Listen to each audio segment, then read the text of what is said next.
Magandang araw! Ito ang kwento natin ngayon, Hipon at Biya. Ito ay kwento ni Carla Pasis at ito ay ginuhit ni Joanne De Leon. At ito ay pinublish ng Adarna House. Simulan na natin. Sa maputing buhangin ng isang tangrib, nakatira si Hipon at Biya. Kahit hindi magkauri, magkasama silang nakatira sa isang lunggang binungkal sa buhangin ni Hipon. Masaya sila sa ganitong pamumuhay. Ituro mo nga kung nasaan ang biya. Ituro mo nga kung nasaan ang hipon. Magaling. Trabaho ni hipon na panatilihing malinis ang kanilang lungga. Hindi niya hinahayaang pasukin ito ng buhanging dala ng mga alon. Dahil sa 10 niyang mahahaba at matitinik na binti, hindi ito problema. Kanya ring sinisigurado na kumakain ng maayos si Biya. Si Biya ay mahigpit na binabantayan ang lungga mula sa mga nais mang-abala. Kanya ring tinitiyak na ligtas si hipon mula sa malalakit gutom na isda na sarap sa maninipis nitong balat. Tuwing may papalapit na malalaking isda, agad na pinipilantik ni Biya ang buntot ng ilang beses. At si hipon na malabo ang mata ay magmamadaling papasok sa lungga upang makaiwas sa panganib. Kapag bumabagyo, hinaharangan ni hipon ng bato ang bungad ng lungga. Dahil dito, ligtas si hipon at si Biya mula sa mga along humahampas sa tangrib. Ganitong panahon nang nagsimula ang kanilang alitan.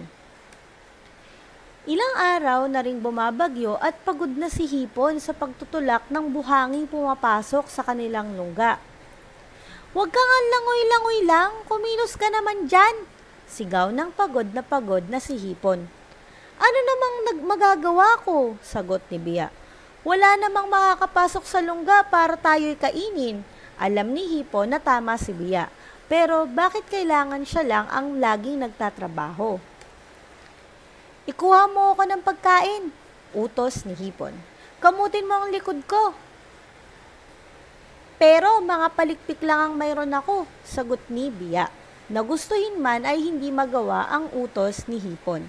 Alam ni hipon na tama si Biya, ngunit patuloy pa rin itong kinukulit si Biya. Hindi na matiis ni Biya ang nangyayari, kaya pagkatapos ng bagyo, lumangoy siya palabas ng lungga. "Saan ka pupunta?" tanong ni hipon. "Maghahanap ako ng ibang lungga," sagot ni Biya. Sa isang pilantik ng kanyang buntot, siya'y nawala. "Buld!" sambit ni hipon at gumapang siya pabalik sa lungga. Kung sa kanyang palagay ay kailangan ko siya, nagkakamali siya. Di nagtagal, lumabas si hipong malabo ang mata. Isa pa lang, pindangga ang naghihintay sa kanya sa labas ng lungga. Buti na lang at bago siya manguya, nang matulis at baku-bakong ngipin ng pindangga, nakapasok sa lungga si hipon na bahagi lang ng isang binti ang nawala. Bago pa man lumubog ang araw sa tangrib, ang takot na hipon ay muntik na makain hindi lamang ng pindangga kundi pati ng isang lumba-lumba at isang pawikan. "Siguradong magiging pagkaing isda ako ngayon dahil wala na si Biya," iyak ng kaawa-awang si hipon. Di naman nalalayo si Biya. "Kailangan mo ba ng isda para magbantay ng lungga?" tanong niya sa lahat ng hipon na makasalubong nito. Ngunit ang bawat lungga ay may sariling biya at hindi na nangangailangan ng isa pa. "Saan ako matutulog?" tangis ni Biya na walang lungga habang takot na nagtatago sa likod ng isang malaking bato. Umaasang di siya mapansin ng dumadaang maming. Pagdating ng pagtaas ng tubig, gutom na si Biya. Hindi pa siya kumakain magmula nang umalis siya sa kanyang lungga. "Ay, sinong magbubungkal para sa pagkain ko?" taghoy niya, habang sinusubukang sumandok na makakain sa buhangin gamit ang kanyang mga palikpik. Pagsikat ng araw, Nagbungkal si Hipon palabas ng lungga. At sino pa nga ba ang naghihintay sa labas, kundi ang napakarami at gutom na si Biya.